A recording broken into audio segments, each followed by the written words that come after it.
So, hello. We are talking today to Econoboy about the IMF.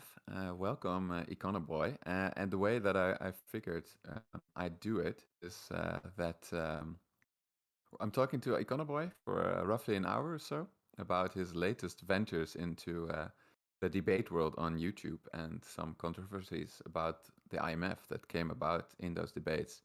And then at the end of that, I'll just scroll through the chat. I'll stick around and I'll try to answer questions that popped up in the chat. So, Econoboy, can you tell us a little bit about yourself and also why, what happened? What happened with this debate about the IMF? Hey everyone, my name is Boy. I do uh, videos similar to Yuri on the Money and Macro channel, pretty much just informative economic videos. But I do a fair bit more discussions and debates on my channel, mostly because I'm just interested in doing them. So if you're interested in sort of scripted analysis and discussions and debates, mostly centered around economic issues, then you can subscribe to the Boy YouTube channel. In terms of the debate I had recently, so the debate I had recently was with a guy named Vosh, who is um, one of the largest leftist socialist content creators on YouTube and Twitch, and he's a live streamer. Excuse me, and he is, like I said, a socialist, and I wanted to debate him on one of his videos that he released about the Norwegian economy, where he claimed that the Norwegian economy and social democracies broadly are sort of tied intrinsically and reliant on unequal exchange, which is pretty much just the exploitation of the third world, the global south, the least developed countries, places like that. And I took the stance that indeed, the global north is not actually as dependent on sort of screwing over the global south in terms of trade relations as much as you might think.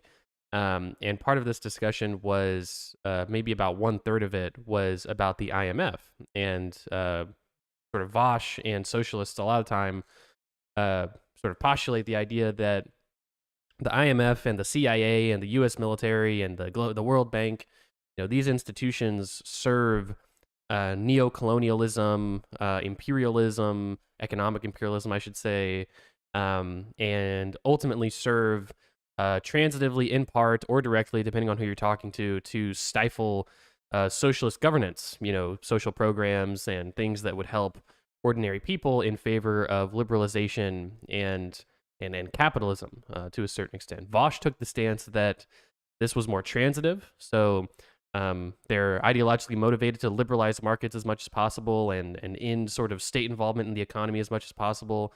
And so that sort of, transitively, like I said, stifles socialist governments abroad.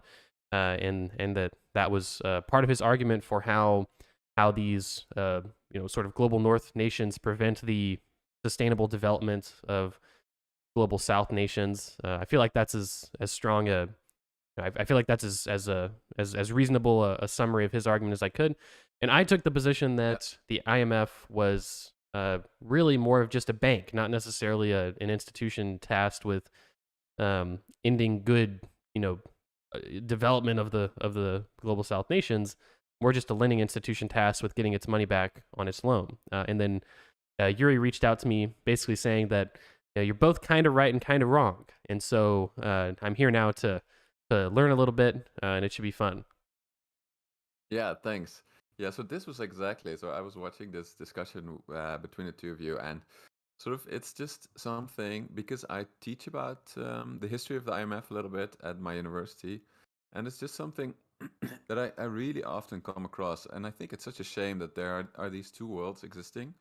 One really focused on sort of the technical details, that's economics, what the IMF does, why it was invented, and then there's this other world that's more sort of political, about looking at some of the, to be frank, horrible mistakes that the IMF made, especially in countries in the global south, but also if you look at a country like Greece, for example. And I just figured that this was a very sort of strange that these two seem to live, side by side a little bit and not talk to each other that much. So, bumping into him there seemed to be a little bit of a start of that conversation. But because you both were talking about something else, I figured there was room to flesh it out a little bit here. So yeah, that being said, so you explained that you thought of the IMF as a bit of as being a bank, right? So is this informed by your study of economics? Is that where this comes from? When you say is it informed on my study of economics, what do you mean? Like, did they teach that there? Did you have a class where they sort of explain, okay, this is what the IMF does? I see. So, no, I don't think I had. I don't have. I believe I had any courses really talking about the IMF. I had a very sort of data-oriented economics education. So not much, not much in way of sort of economic history or institutions. The information, sort of what I know about the IMF, has been self-taught. Right. Yeah. So I think this is another point that is a bit of a tragedy, I think, for economics, and this is also something that we get a lot of flack for in the economics Twitter space, and that is that the history of economic thought and also the history of economics is just not taught in most mainstream programs anymore, or in some cases, it's just there's just like one small course, or it's part of a week like, oh, but also, the IMF has this history about Bretton Woods and all of that. So I figured we could sort of structure this talk a little bit by first going into sort of the economic angle, like what the IMF was created for, what the idea was, and then visiting sort of the dark side of the IMF a little bit, and then getting back to all of it at the end. Does that sound good? Sounds great. Let's do it.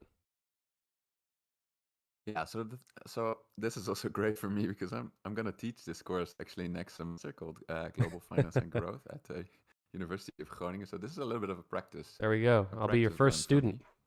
Let's do it.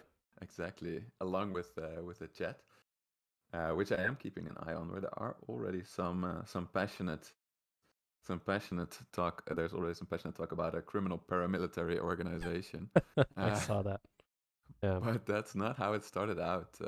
So I think the irony a little bit of especially sort of people on the left not liking the IMF is that when it was created, one of the main instigators of the IMF was John Maynard Keynes, which is a famous, I mean, not super lefty economist, but still, Well, typically seen as being on the left. And certainly. it was really yeah, right. Keynes. Have we heard about him? Um, very influential at the time, especially like after, because you had the Great Depression, where people just didn't do Keynesianism, and that was under the gold standard, and there was just really this sort of economic consensus that finance should not be trusted, that governments should intervene in times of a crisis, inspired by Keynes, but also that the gold standard had really sort of exacerbated a lot of global inequalities, but also these types of recessions, because what happened, like gold is a fixed quantity. So if sort of there's loss of trust in some country, let's say a country from the global south, like in South America or something, what will happen is that there will be a run on their gold reserves. And since these will run out, they're just basically screwed. And their currency will collapse and their imports will become impossible to pay off. And since a lot of these are essential, this country is in big trouble. So I think that's an interesting backdrop for all of this. And it's also quite similar to how we view it today, right? Yeah, I would say so. It's interesting the idea that the idea of a gold standard exacerbating inequalities. I guess that's because less developed countries might have a harder time either mining or acquiring gold for the purposes of reserves rather than wealthier nations, which is interesting. I've never quite thought about a gold standard in that way, and so I guess to a certain extent the IMF could have been created to alleviate those sorts of things. But yeah, that's all interesting, and that seems very very accurate. Of course, John Maynard Keynes, as far as I'm aware, was not a socialist or anything like that, but he was he No, no, was no, no. certainly a left of center thinker, and probably the most probably the most influential. Uh, he's probably the economists whose thought is most present in actual economic policy today that I can think of. Macroeconomic then, right? Uh, Well, yes, of course. yeah, Yeah. yeah, yeah. Just a bit of nuance. Yeah, exactly. But the thing is that, so at the time, you have to imagine that at the time, the United States was by far the biggest economy. It was the victor, but it was also the biggest economy accounting. I think, if I just remember the research I did for this little game, roughly 60% of GDP. And then also, hard to believe now, the United States was sort of the export champion of the world. Like the industry was in the United States. It was like the Germany, China, and Japan of what they are today. It was back then, um, and at the same time, the British Empire was declining, but still it had the prominence enough to sort of, and also it had John Maynard Keynes, where sort of Keynes and an American named Harry Dexter White were sort of seen as the architects of this new monetary order called the Bretton Woods system, which was actually a gold standard. But what they did at the time was like, okay, this gold standard thing, it does really help a lot of countries because it facilitates trade. It's just another way, basically, from an international perspective, of fixing exchange rates, right? Which makes trade much easier. But they looked at the past and they were like, okay, but these past gold standards, they always collapsed. And they were extremely harsh on countries that faced sort of like a bank run, basically. So they faced somewhat of a liquidity problem, you could say, and then were unduly punished for it. So what the IMF was invented then for was to lend to countries that ran balance of payments deficits. That's econ technical speak for countries that imported way too much. And at the time, that was really needed. Example, were in ruins, right? So it made sense that they needed to import a lot from the United States, like machines and all of that, to rebuild their economies. And I think that's where your view of it being a bank comes from. Uh, is that right? Yeah, I think to a certain extent it is. I mean, I knew that obviously the IMF is really a lending institution, and I call it a bank sort of simplistically. It's more complicated than that because of the how the IMF actually lends money, and the types of financing to countries is different than you would obviously apply for as a maybe a mortgage or a personal loan or a credit card or something like that. But um, to me, that's where the frame of the IMF as a bank, a lending institution, kind of comes from. Yeah. Yeah, and it's ironic because the thing is that Keynes sort of wanted it to be a bank. He called this the ICU. In other words,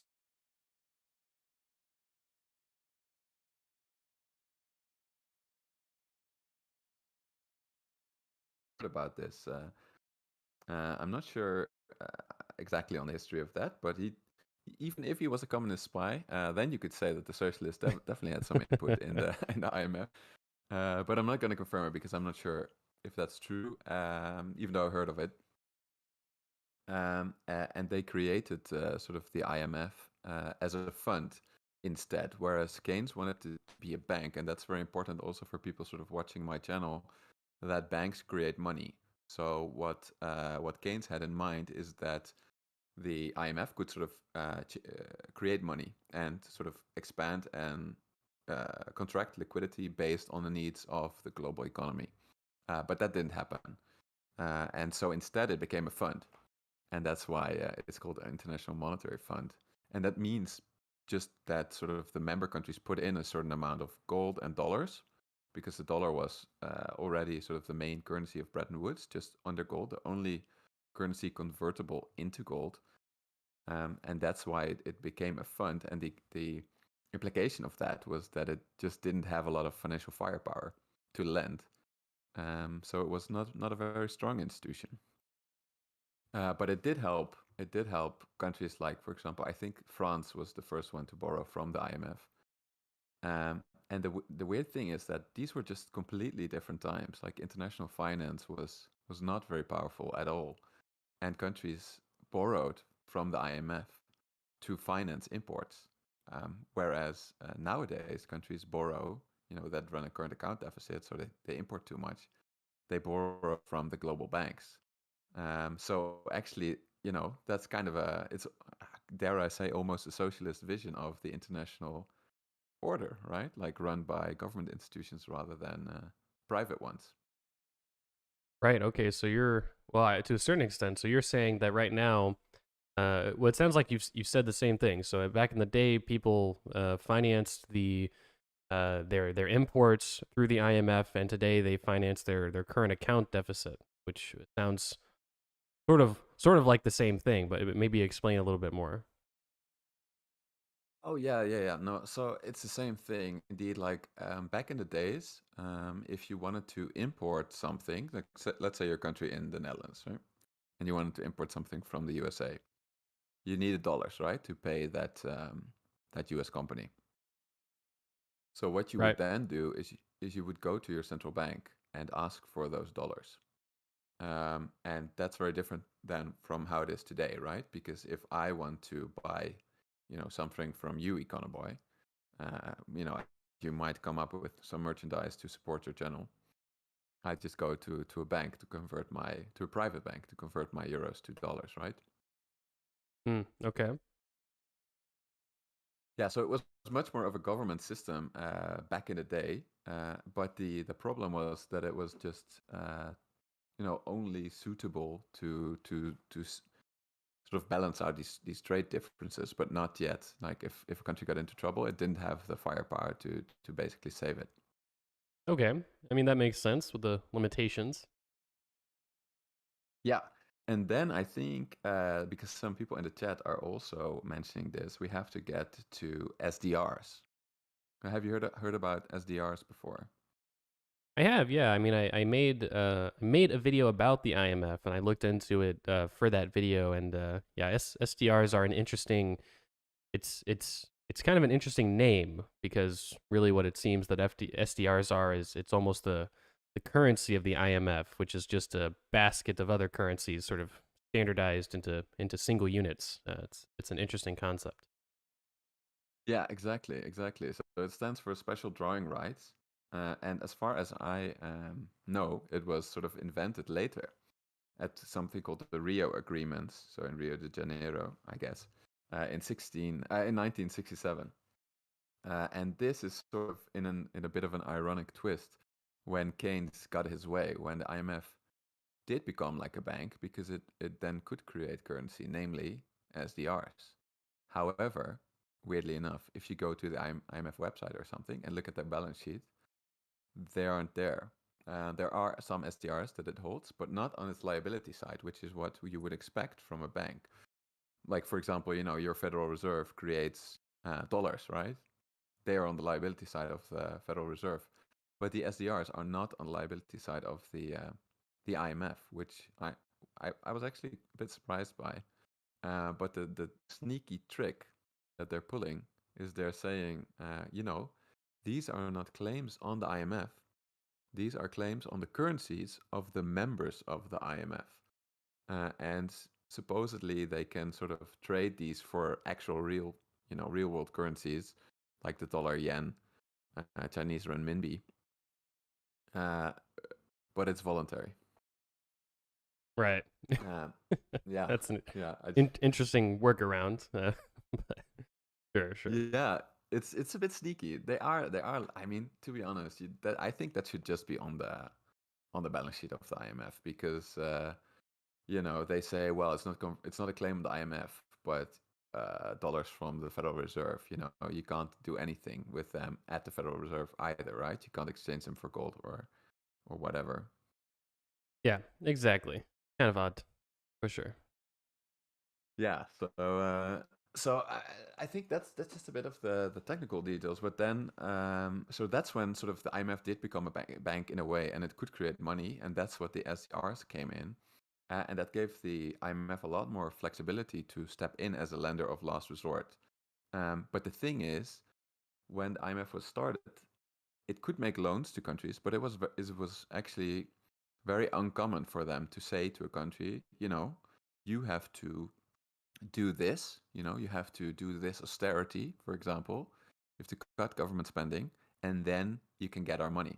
No, no, no. This wasn't the case at the start. They started out, just giving these loans, and then if a country couldn't pay it back, then they would say, well, then you have to maybe cut government spending. But the thing is that after the collapse of the Bretton Woods gold standard system, the IMF had a bit of a different role and stepped more into this sort of lender of last resort role to save countries, which sounds very noble as well, right? But the thing is, then you had something called the Washington Consensus, and this is, I think, where we get, we get to the subject of controversy. Had you heard of the Washington Consensus? I have. It gets brought up quite a lot in conversations about sort of international economics and socialism. Yeah, exactly. So what's your take on it? Well, in terms of the Washington, I mean, I think there's problems with it. Obviously, to a certain extent, the idea of sort of a strict fiscal discipline, getting limiting your deficits to a certain extent might not be correct, right? Because it seems like a lot of times deficits can be good if they're productively spent, and in general, um, uh, in general, that sort of austerity politics, I think, is probably not in the current sort of economic hegemony that we have viewed very favorably, which I think is fair. But other than that, I think a lot of the other stuff, trying to have robust systems for foreign direct investment and respecting foreign investor rights, and to a certain extent, liberalizing institutions and trade, uh, probably makes some sense, right? That if if we assume that foreign investment and sort of also the cultivation of domestic investment are good ways to build wealth, well, building strong institutions around those things probably makes some sense. Mm. And to a certain extent, you can build wealth through the liberalization of an economy, assuming it's done in a, assuming if it's a transition, you're doing it in a very purposeful manner that isn't sort of all at once that could lead to a lot of transition costs, like we saw with the USSR. So, stuff like that I think is reasonable, but there's definitely some give and take with the Washington Consensus, I would say. Yeah. Yeah, so I mean I think this is where we might get to our first point of disagreement, Econoboy. All right, my God. Yeah, damn, we finally made it. But no, I mean the thing with these sort of discussions is always that it's not about the extremes, right? It's about sort of, do you need a little bit of foreign investment, or do you need a lot of foreign investment? And it's I think that you're sort of saying, you need a little bit of foreign investment, but I think you're actually sort of pretty far to that you need a lot of foreign investment. That's what it sounds like. But I would say, obviously, you need a little bit. But I would say most of the Western economies developed without it. For example, Europe after the Second World War, the Bretton Woods system, there was massive capital controls. Capital controls was the norm. There was free trade, but very limited capital. And so, of course, you had some foreign capital coming in the form of the Marshall Plan. So that's in government sort of aid. And also at the time, you had sort of lots of people forget this, I think, that you had lots of state institutions. Like, for example, in Germany, you have the KDW, the German State Development Bank. Also, here in the Netherlands, you have an institution called, oh, I forgot the name. It's now a private bank, but it used to be a state bank, NIC, I think. Um, and similarly, you had all of these sort of big state institutions um, when we were developed, and similarly in the United States, I think you had a lot of state institutions, right, in the 50s and 60s and 70s before they were liberalized. So the weird thing is, I think this is where a bit of the controversy comes from. Like, why did the West successfully develop with some strong state institutions and with very limited capital? And why do we now need these Western investors? Right. I would agree to that to a certain extent. That like if you look at developing countries that are doing quite well, foreign investment as a percentage of total investment is often, it's not like 80% of their investment is foreign investment. I would agree with that to a certain extent. So to me, it's really more so just the idea of it's one of the worst things that a country can do, it seems, for their economy is to have very sort of vague and um, not particularly stable rights for investors, whether they be domestic or foreign. I mean, at least the way that I would think about it, I don't know. These things are regulated differently, naturally, but um, typically, I would say that fundamentally, you'd want these two to have some similar right when they make an investment in the country, domestic and foreign investors, because it seems that whenever a country sort of engages in expropriating capital, or doesn't have a strong security apparatus to protect capital, it seems like when these things are the case in a country, when there's domestic instability, and especially when that instability leads to um, basically countries not being able to or investors not being able to retain their investments, that this leads to really, really negative effects for the economy. Uh, and so that's really my point when I say, protecting the rights of investors. I hope that that makes sense. Yeah, but I wonder if it's true because sort of then the elephant in the room becomes China, right? Like, how safe have your investments in China been? How safe have your investor rights been in China? And how successful has China been? Yeah, that is arguably a good point, but I think that in general, I'm not sure. I guess the answer is just I'm not sure in this regard. I don't know how often China expropriates capital or sort of, basically totally fucks over investors in their country. It seems like on one hand there's like the view of China where, in fact, China is a neoliberal, like super super duper capitalist oriented country, where a lot of their wealth was built on the back of this sort of liberalization, which is certainly not the entire story, because they still, of course, have huge sort of state control of the economy.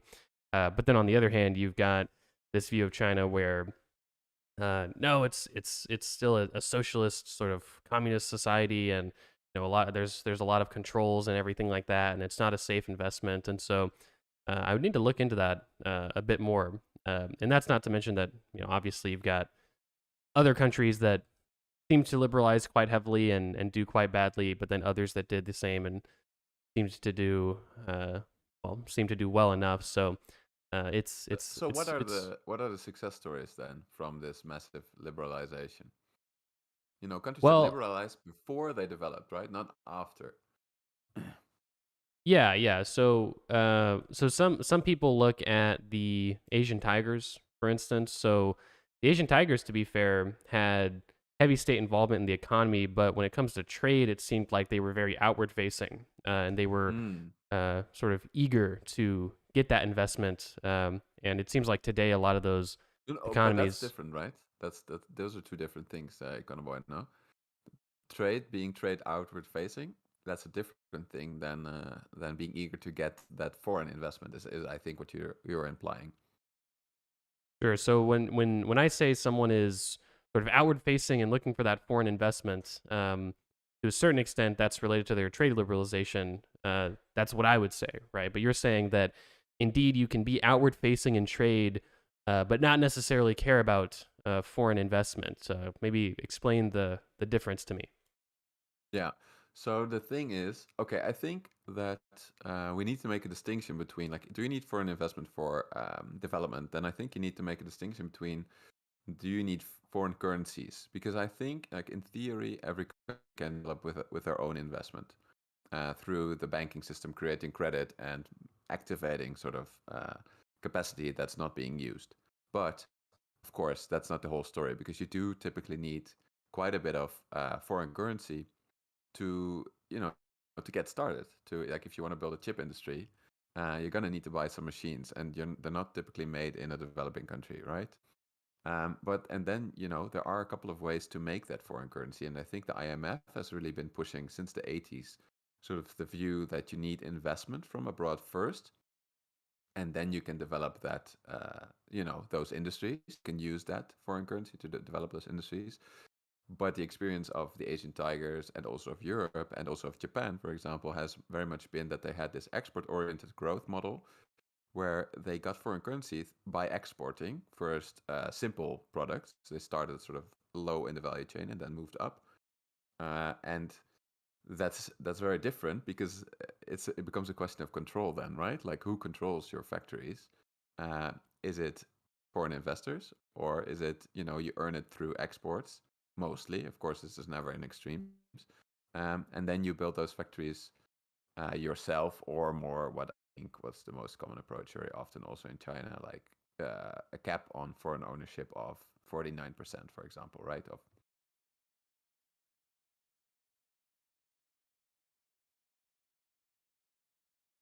Hello?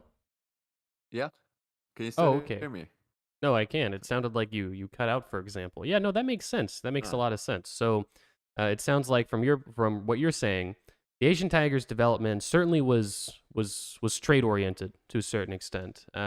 But it's more a question of uh, how what's the proportion of domestic investment to foreign investment, and indeed, if arguably, if a country has too much foreign investment, then a lot of that wealth might not be able to build and accumulate in the form of more robust capital and therefore more sort of profitable industries for the domestic country. yeah, exactly. And another argument that that scholars have been sort of coming forward with now is that what they say is like foreign capital is very fickle, is what they call it, meaning that it's very likely to come in huge quantities, especially if there's like a quick buck to be made in the form of an asset boom, for example. And then it withdraws extremely quickly as well. So, you can see this, I think, compare it with sort of bank funding or something, where if a bank borrows very heavily from financial markets, it might become a bit more fragile than if it has a very solid depositor base.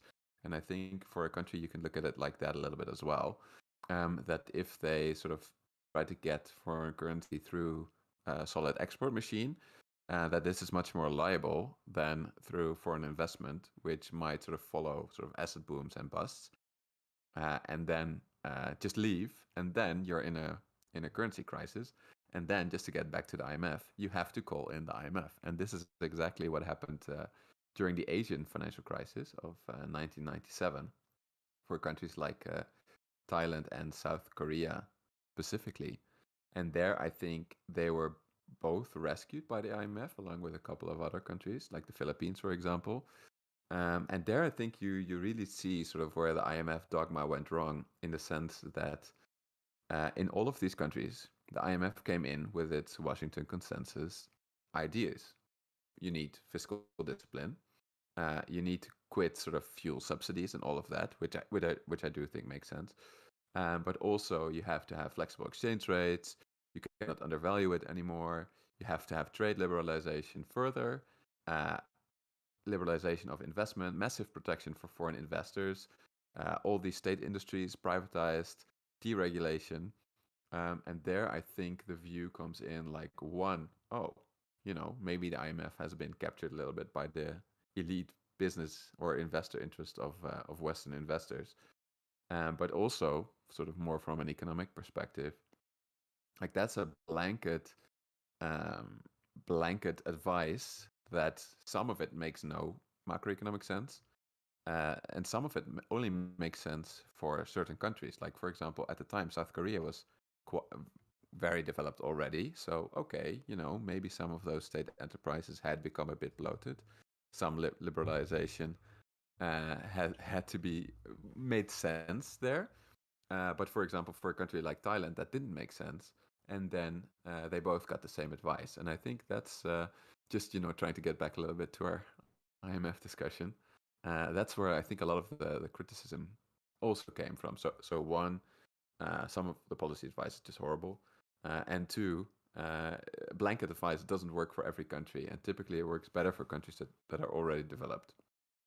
Yeah, for sure. I mean, this is where I think that Bosch and I again seemed to fundamentally agree with some of the problems of the IMF as an institution, where it does seem like the IMF has, at least historically, had some sort of a basket of policies that they would recommend to countries, with some sort of deviation depending on the country. But it seems like broadly the IMF had a view that liberalization equals wealth equals an ability to sustainably finance yourself equals an ability to pay off your sort of IMF loan if you need one.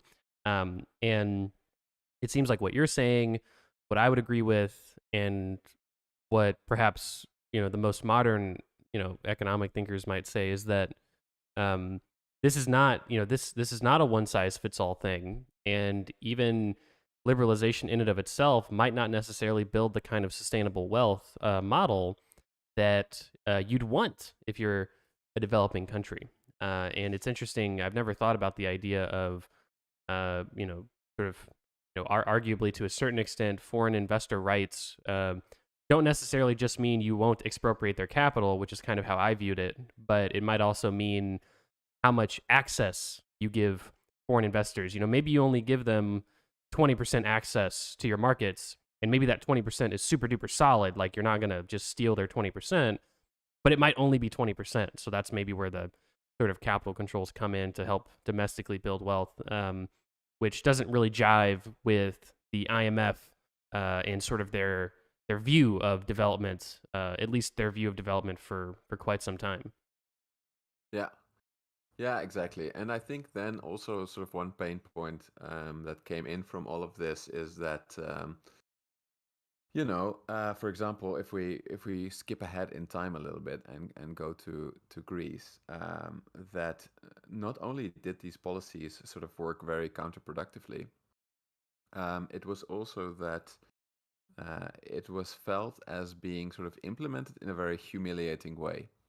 So, for example, if you had Yanis Varoufakis, who used to be the Greek prime minister, he wrote this amazing book about sort of the political details and how the austerity measures were implemented there, and they had this thing called the Troika, which meant the ECB, European Commission, and IMF coming in to sort of tell the Greek people and government, like, hey, this is what you have to do. And he tells in very great detail sort of the arrogant and humiliating way that they go about it, which at one point, it doesn't make complete it doesn't completely make no sense, in the sense that the Greek government had screwed up to that point. But it is something, I think, which also adds to their impopularity, and also he for example describes in great detail, like, yeah, the IMF people just came in airplanes, and then they got into their blinded cars and they drove to the ministry. They didn't even look around, they didn't see the protesters, they didn't sort of look at the situation. They just came in with their blanket orthodoxy, uh, and I think that is an it's not the main point I wanted to make, but it's definitely a part of the story that tells you why the IMF are so hated.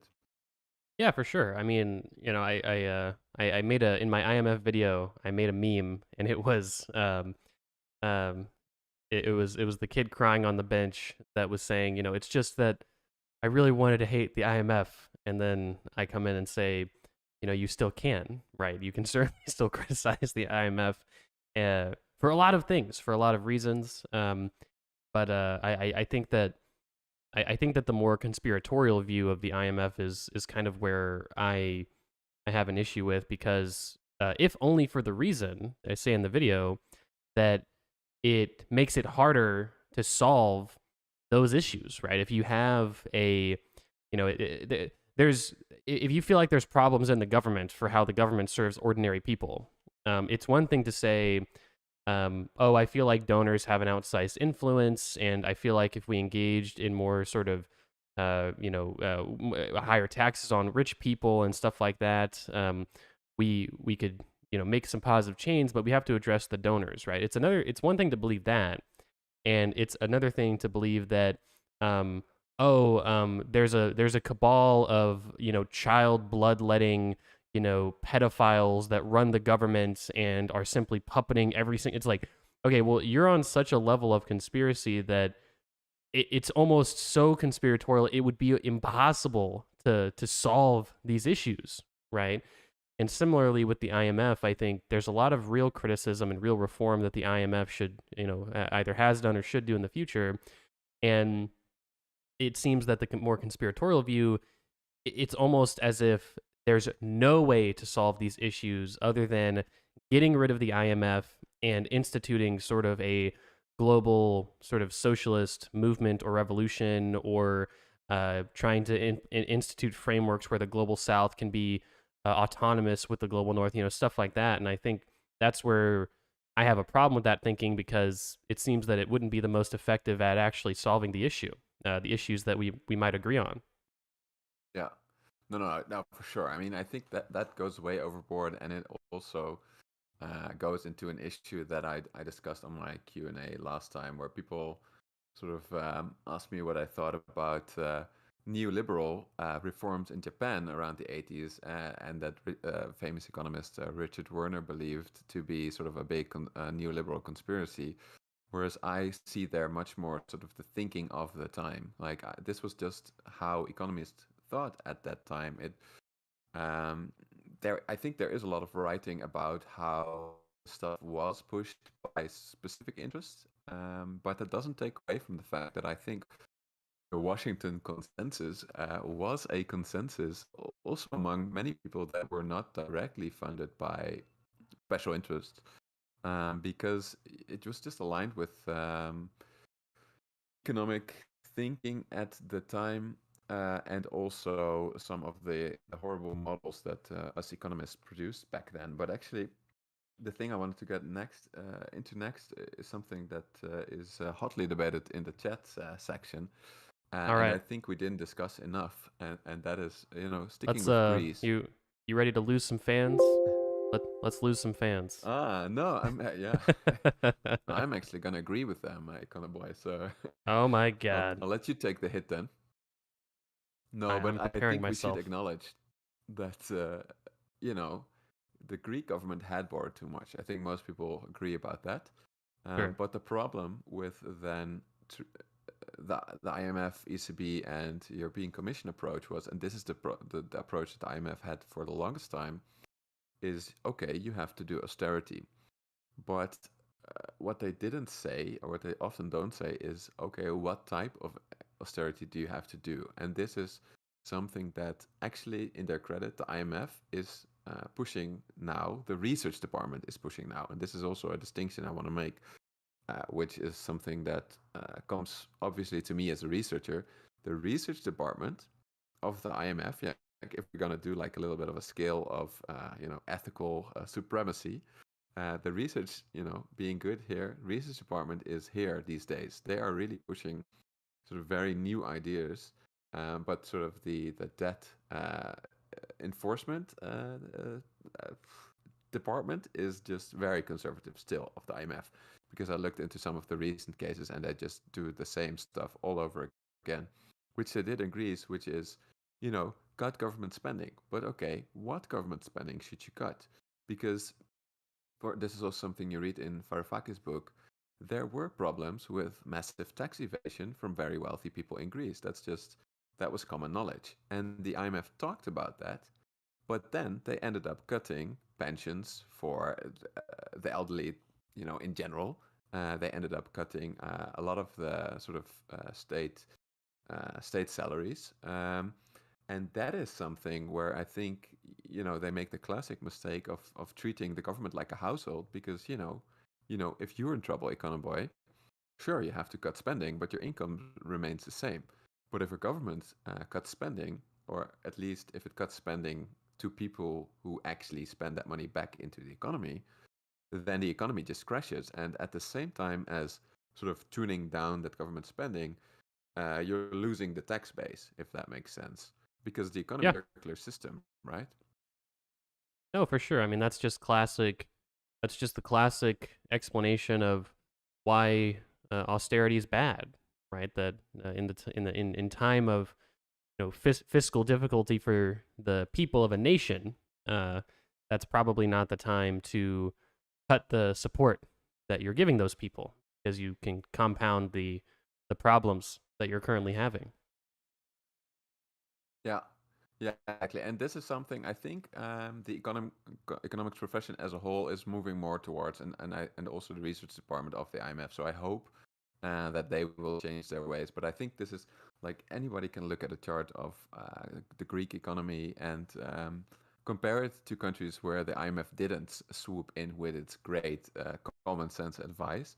And you can see that the path is just so much lower, and that the economy has just, it's a real tragedy, to be honest. And also, as a European myself, you can just see it because there are so many Greek people now everywhere, but in Greece, just hypothetically speaking, of course. But I've really seen it. Like so many smart Greek people are all over Germany, the Netherlands, UK, because they just can't find work in Greece anymore. So it's very likely that that economy has really been destroyed for a bit by the IMF, and I think that that is really something that we are talking a bit clinically right now, right? Yeah, the two of us, economists, as we often do. But that's definitely a real tragedy, and I think that a lot of people in many countries where the IMF did the same thing will feel much more passionate about this issue, um, and I think we should recognize that.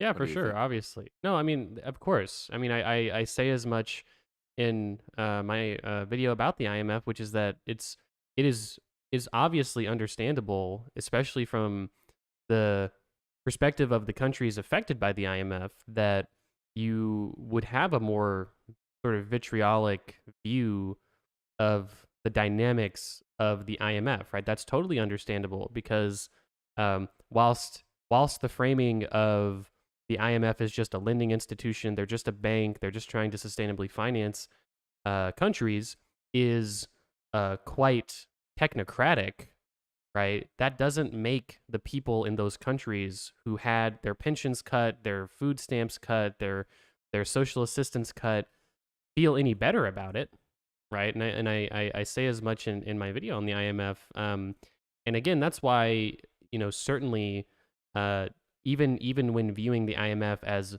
just a bank trying to get the money back on its loans and sustainably finance these countries, um, that doesn't make it right, right? It just perhaps makes it easier in terms of how you could go about solving those problems in the first place.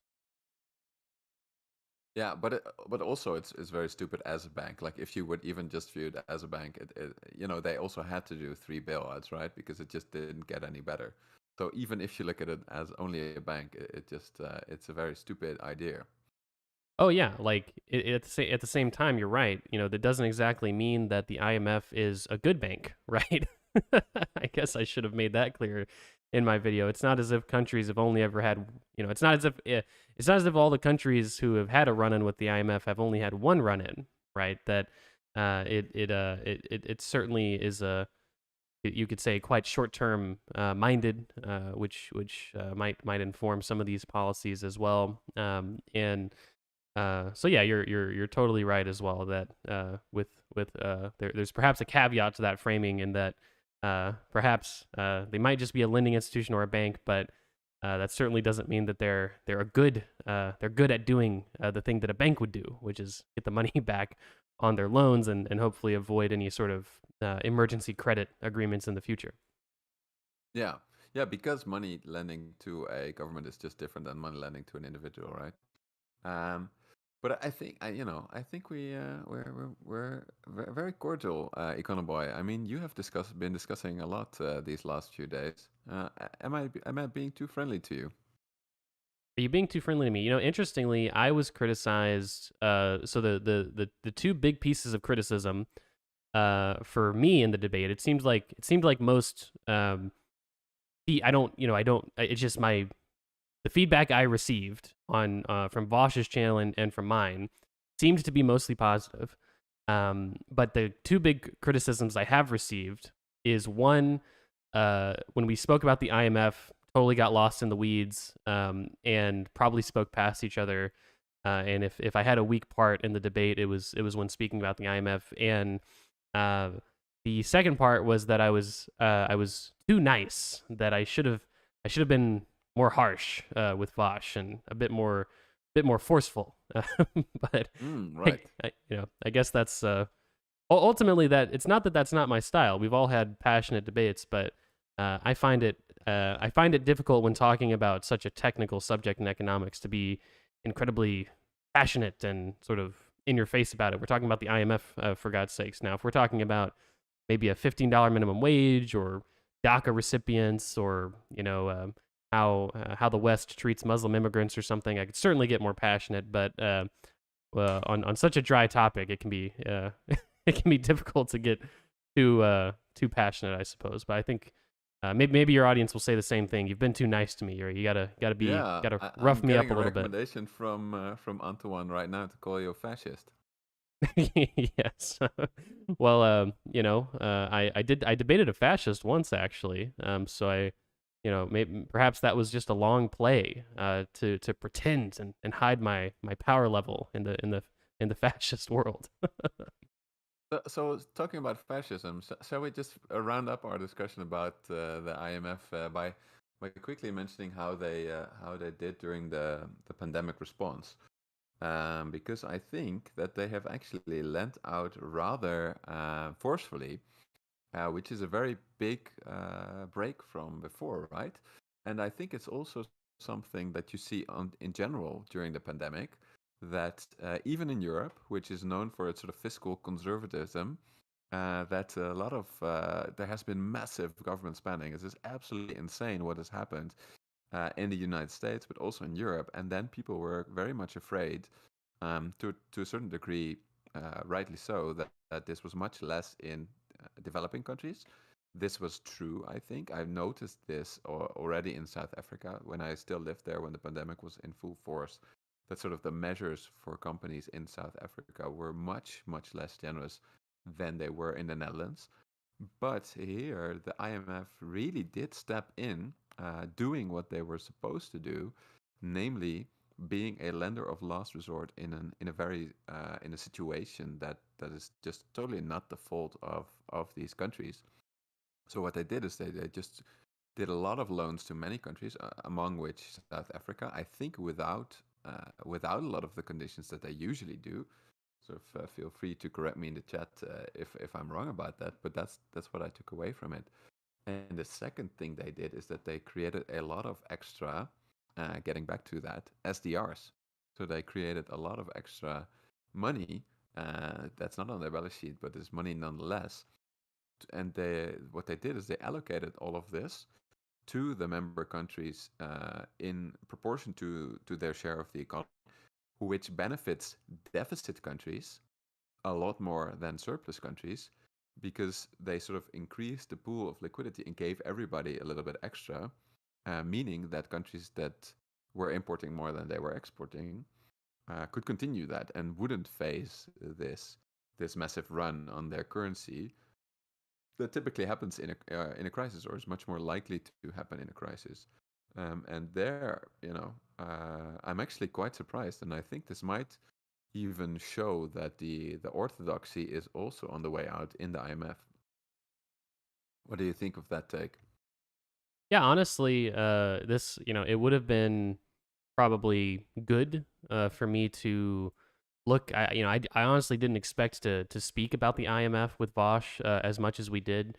So it would have been good for me to do a lot more research. To be clear to the people in the chat, like I said, this debate was really about unequal exchange. The IMF just kind of got brought up, and we spoke about it for, like I said, probably about a third of the time in the middle. And it would have probably been good or made some sense to um, look up the pandemic response of the IMF, and how that might sort of signal a change in the mindset or standard of the IMF generally. But that makes sense if what you're saying is right.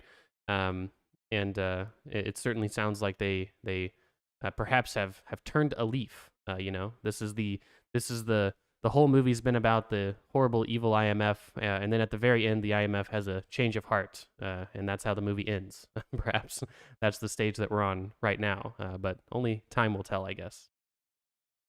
Yeah, and yeah, okay. So I think that's actually a great way to sort of round off our discussion. And I'm wondering if if people watch this who watched your earlier passionate discussions will disagree with us because we are ending up on a sort of positive note. Although I hope and I think we have discussed the evil that has happened. Um, but one question that I am getting from the chat, which is interesting and which you might actually know more about than me, Econoboy, because you are much more into energy economics than I am. I think is that people are saying, especially Rick Hunter, I think, are sort of proposing the idea that the IMF would not only increase its finance but do it for a specific purpose, and that is to counter climate change. And I know this is also a very big discussion point in the central banking community where they're saying we shouldn't only do QE, we should specifically target that at climate change. And I'm personally not, I don't know enough of climate change. It's a bit of a blind spot for me. But also, I do actually see the argument of the opponents of that. Saying, let the central bank do the central banking stuff and let the government invest or sort of in climate change. But I'm wondering what your view is on that. It's a good question. Honestly, it's it's it's interesting because I do know a lot about energy economics and sort of the sustainability and stuff like that in the world. And it has been interesting as of late, especially with the potential renomination of the U.S.'s central banker named Jerome Powell, who runs the Central Bank of the United States, Federal Reserve. Of well, he's been a good Fed chair, no doubt about it.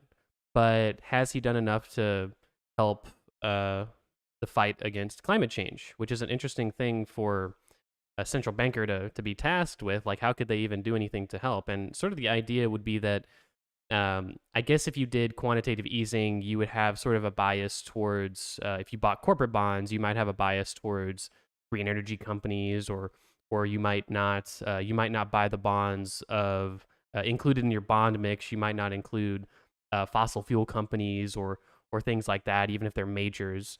And so it's an interesting proposal. Now the question is, should central banks be involved in that kind of thing? Honestly, I don't really uh, think it would make that big of a difference either way, because central banks don't really buy a lot of corporate bonds anyway. That's kind of a new thing, and so I'm not sure if we assume QE is going to maintain the scales it is in terms of how much corporate bonds they buy. It probably wouldn't make that big of a difference anyway. But organizations like the World Bank or the IMF could do probably a lot more than they're doing now in terms of development finance and maybe financing sustainable projects around the world. They could probably do a bit more of that. The World Bank, I'm less familiar with, and I know they do more development aid than the IMF does. But Yeah, I'm not that's sure their the main types. purpose. Yeah, but I'm not sure if I assume that like the World Bank probably engages in like a lot of electrification and sort of maybe water infrastructure stuff like that, maybe roads. But yeah, I mean for the World Bank and IMF, I mean it probably would make some sense for them to to to either not do a lot of fossil fuel development or have at least initially an interest in deploying green assets to fight climate change in general.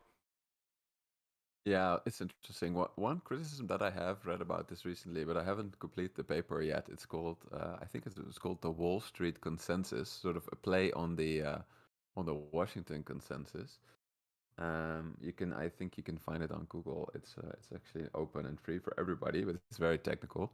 But I think that the point that they were trying to make though is that the players, the problem today with the central bankers approach is more and more that they're playing into finance already a lot. Like they're gonna say, we're gonna do QE tied to green bonds or something. But if you do that, you play into the hand of the financial sector in a way, because you are sort of enriching them or sort of choosing them as a channel through which you want to tackle climate change, which is something, with a very bloated financial sector that we have already, that might sort of play into the hands of the evil bankers unwittingly. But I haven't fully yet Yeah. dove into that argument.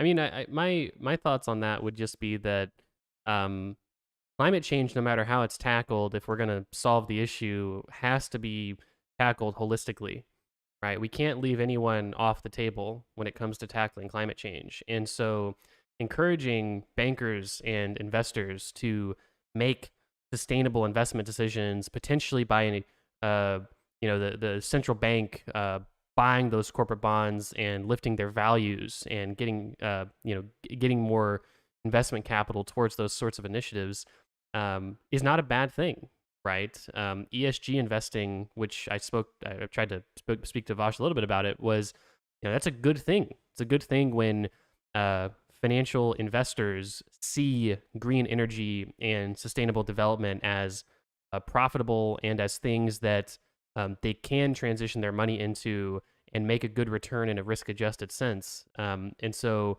I think that ultimately, if the view is anytime we do anything to help investors, it's bad because those darn investors have been advantaged for so long.